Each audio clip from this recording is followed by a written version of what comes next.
Saludos y bendiciones, muchachos. Para mí es de mucha alegría, de grato placer poder reunirme, encontrarme con ustedes de manera virtual.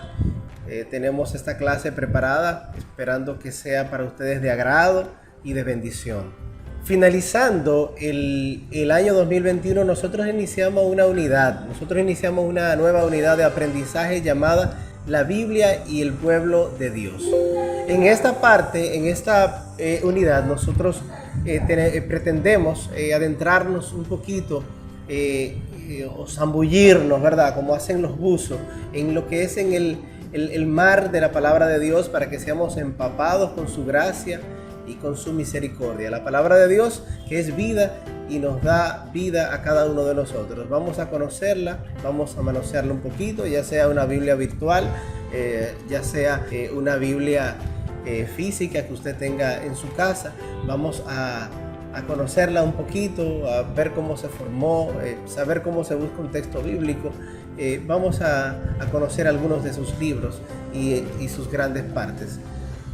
Nosotros iniciando este tema vimos una primera parte en la que conocimos cuáles iban a ser los indicadores de logro que vamos a evaluar y a calificar en esta unidad de aprendizaje. Tenemos 3 indicadores de logro marcados en nuestro currículum para nosotros evaluarlo en lo que es esta unidad de aprendizaje. El primer indicador de logro argumenta sobre la Biblia como expresión de fe del pueblo de Dios. El segundo expone el proceso de formación de la Biblia. Y tercer y último indicador de logro interpreta el vínculo entre Biblia, fe y vida.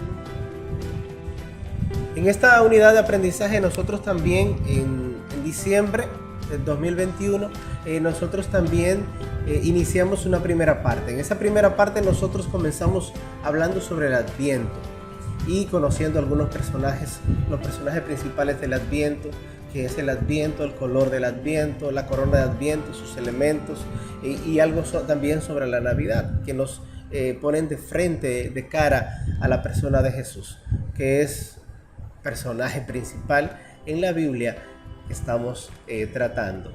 Esa fue la primera parte sobre el Adviento. La segunda parte es la Biblia es la palabra de Dios. Y las dos últimas partes, el Antiguo Testamento y el Nuevo Testamento, la veremos más adelante. Vamos entonces a adentrarnos en la Biblia es la palabra de Dios. Vamos a esta segunda parte. Nosotros vamos a iniciar diciéndole que la Biblia es una palabra de origen griego que significa libros. Con frecuencia nos referimos a la Biblia como si fuera un solo libro, pero en realidad la Biblia está formada por 73 libros. Si usted tiene una Biblia en su casa y los cuenta, a lo mejor en su Biblia hay menos de 73 libros. ¿A qué se debe eso? ¿A qué se debe eso? Que algunos tienen 73 y otras tienen, me parece que 66. Se debe a que a lo mejor esa Biblia que tienes, que tiene menos libros, es porque es una Biblia evangélica o protestante, la cual decidieron excluir los llamados libros deuterocanónicos. ¿Qué libros son esos? Esos son algunos libros que se escribieron, o que se redactaron mientras el pueblo de Israel estaba exiliado, el tiempo de destierro del pueblo de Israel.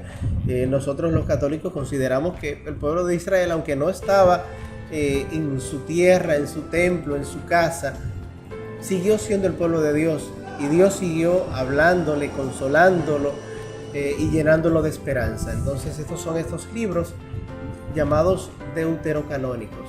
La Iglesia Católica, también algunas iglesias protestantes lo incluyen, y por eso nosotros tenemos como total 73 libros.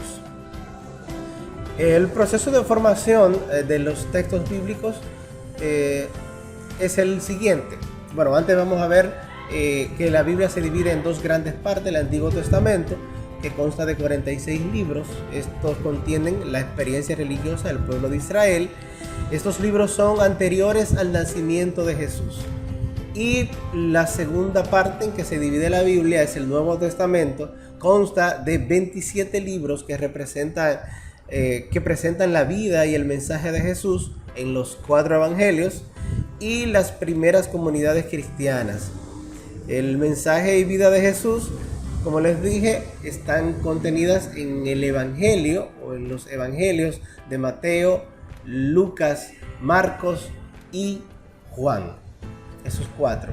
Y la vida, el mensaje y la experiencia de vida de fe de las primeras comunidades cristianas están contenidas en los Hechos de los Apóstoles, las cartas de Pablo, las cartas denominadas cartas universales o católicas, que estas son las de Santiago, Pedro, Juan, etc.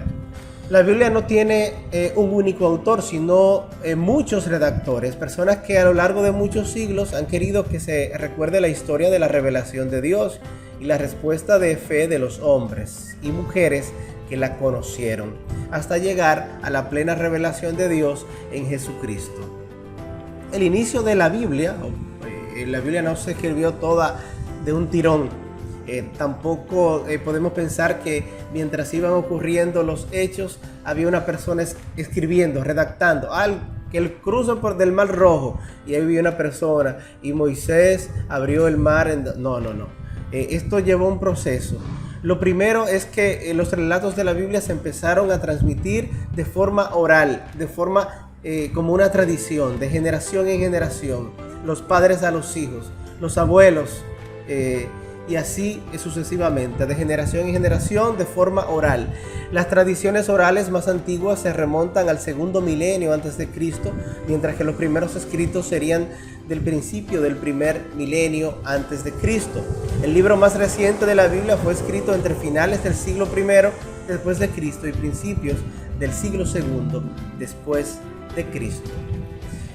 Sabiendo esto, tenemos que tener en cuenta que dependiendo la época, dependiendo el año, dependiendo la realidad en que vivían esos autores, dependiendo también de la forma, de la personalidad de cada autor, dependiendo también de lo que Dios quería revelar, la Biblia se escribió de diferentes maneras y por eso tenemos lo que son los géneros literarios. Eso que ustedes ven en lengua española, los diferentes géneros literarios. La Biblia tiene diferentes géneros literarios y es algo que debemos tener en cuenta para poder interpretar lo que dice un texto bíblico.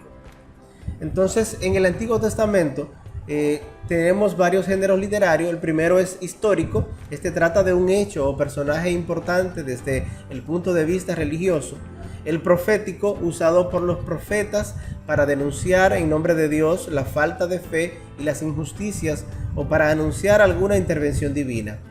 También tenemos el género literal sapiencial. Estos son refranes, proverbios y sentencias que contienen la sabiduría popular acumulada por muchas generaciones. El poético expresa sentimientos en forma de poema. Originalmente en ocasiones se acompaña de música.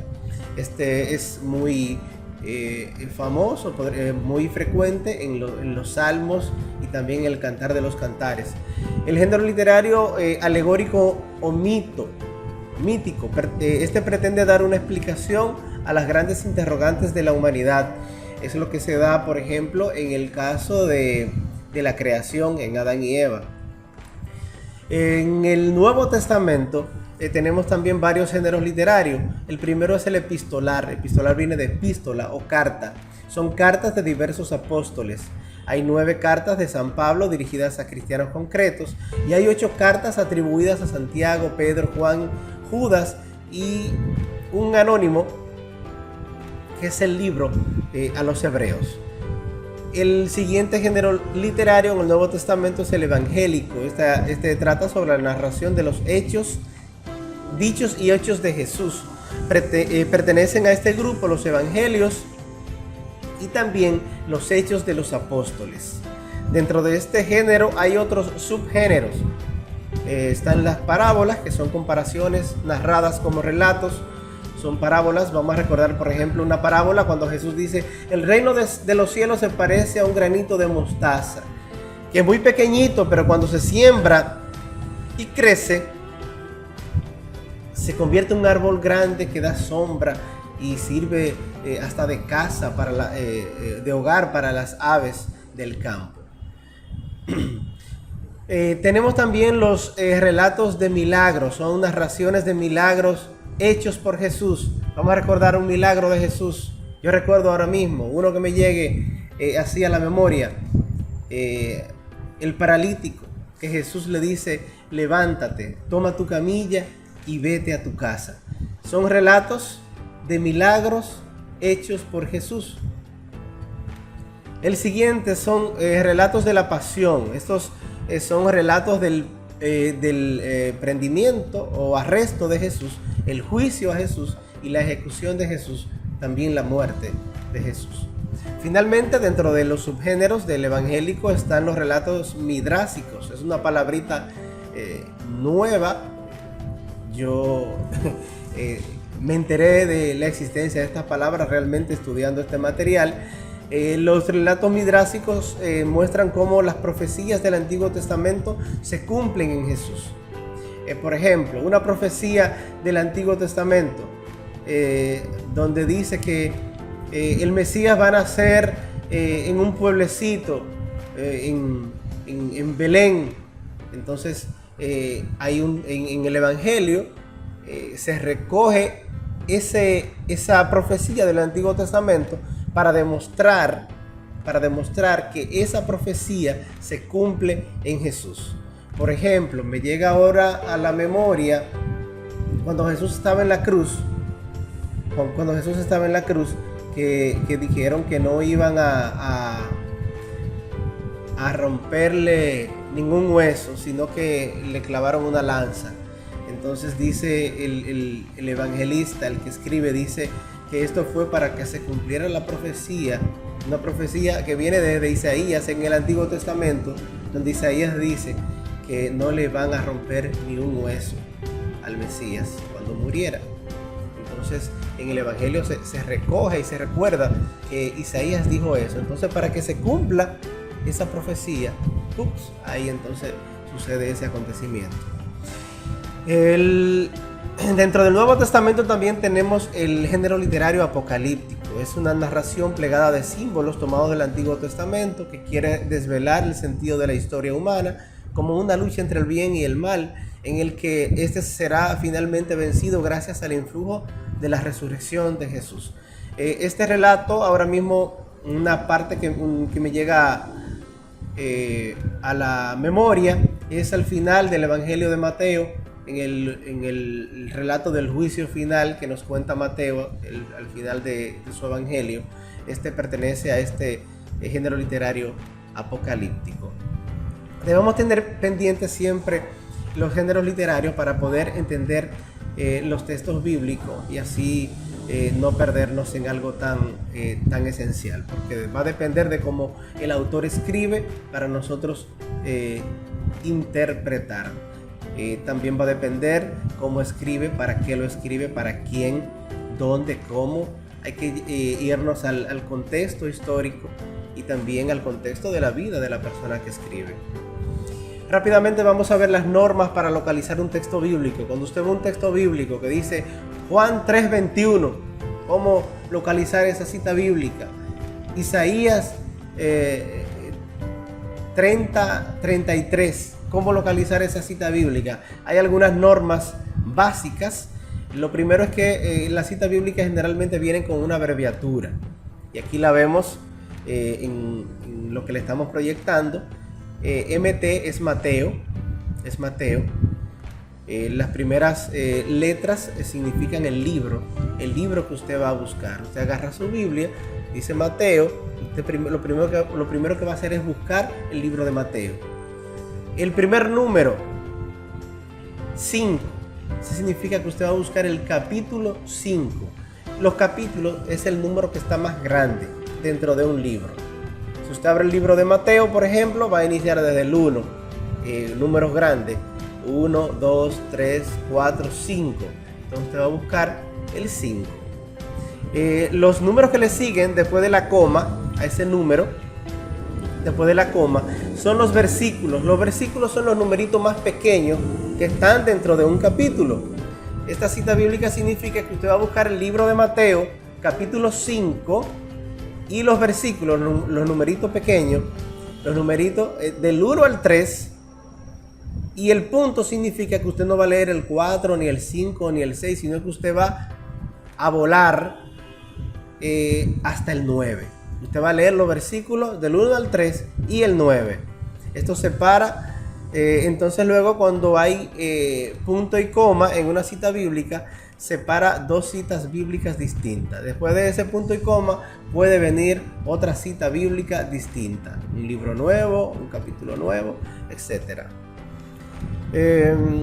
Eso a nivel general es bueno saber. Miren, por ejemplo, al lado tenemos la cita bíblica, lo que dice Mateo 5, ahí está: al ver a la multitud subió al monte, se sentó y se acercaron los discípulos, tomó la palabra y los instruyó en estos términos: dichosos los pobres de corazón, porque el reino de Dios les pertenece.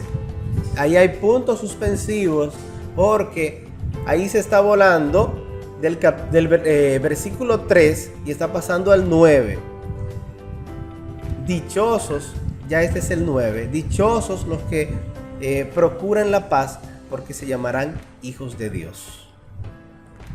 Esta parte también son normas para localizar un texto bíblico. La sigla o la abreviatura del libro, de cada libro de la Biblia. Por ejemplo, MT es igual al Evangelio de Mateo, GN es igual a Génesis y S es igual a Isaías. Cada Biblia tiene las abreviaturas de los libros al inicio. En el índice usted puede buscar, pero ¿cómo yo voy a buscar Mateo en esta Biblia tan grande? Yo no sé si está al inicio, si está en el medio, si está al final, yo no sé. Usted busca en su Biblia usted busca el índice, y el índice le dice el libro, la abreviatura y la página en la que está ese libro. Los números, ya explicamos eso. Hay algunos libros que inician con un número. Por ejemplo, vemos acá, dice 1 Re, significa primer libro de los reyes. ¿Qué significa eso? Que hay dos libros que se llaman reyes. Primer libro de los reyes, segundo libro de los reyes. Aquí dice 2 Cor 5, eso es Corintios. Segunda carta a los Corintios, capítulo 5. GN3, aquí es Juan, Evangelio de Juan, capítulo 3, versículo 22. ¿Qué más? Bueno, está acá. Este material está en Classroom, usted puede verlo si tiene alguna duda sobre este particular. Finalmente, miren, en Classroom hay una actividad, y en esa actividad hay un documento PDF con esto que acabamos de ver. Usted va a descargar o a ver ese documento y usted va a responder estas cuestionantes. Lo primero es investigar. Esta parte, la 1, no está en el documento. Usted va a investigar qué es un género literario, la definición de género literario. Número 2, enumera y describe los géneros literarios del Antiguo Testamento. Usted va en su cuaderno a decir cuáles son y a describir qué significa o de qué trata cada uno de esos géneros del Antiguo Testamento. Y la número 3, lo mismo, pero del Nuevo Testamento.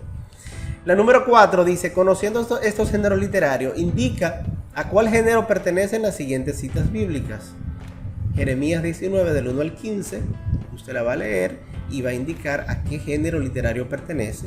Éxodo 22, del 27 al 30, Primera de Samuel 16, del 1 al 13, y Cantares 1, del 1 al 7.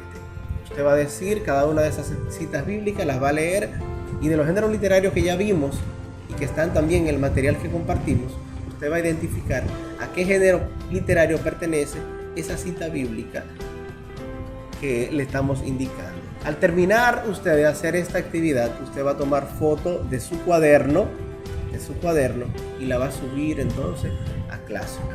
Esta es la actividad para esta semana, esperando en Dios que esta este encuentro, que este material que estamos compartiendo y que esta clase sea de bendición para ti. Ya ustedes saben, muchachos, cualquier duda, estamos pendientes y estamos respondiendo en el grupo de WhatsApp, y también si quieren escribirnos de manera personal al WhatsApp, estamos a su disposición. Cualquier duda, cualquier comentario, cualquier recomendación, estamos para servirle. Bendiciones, un abrazo y espero que nos veamos pronto. Chau, chau.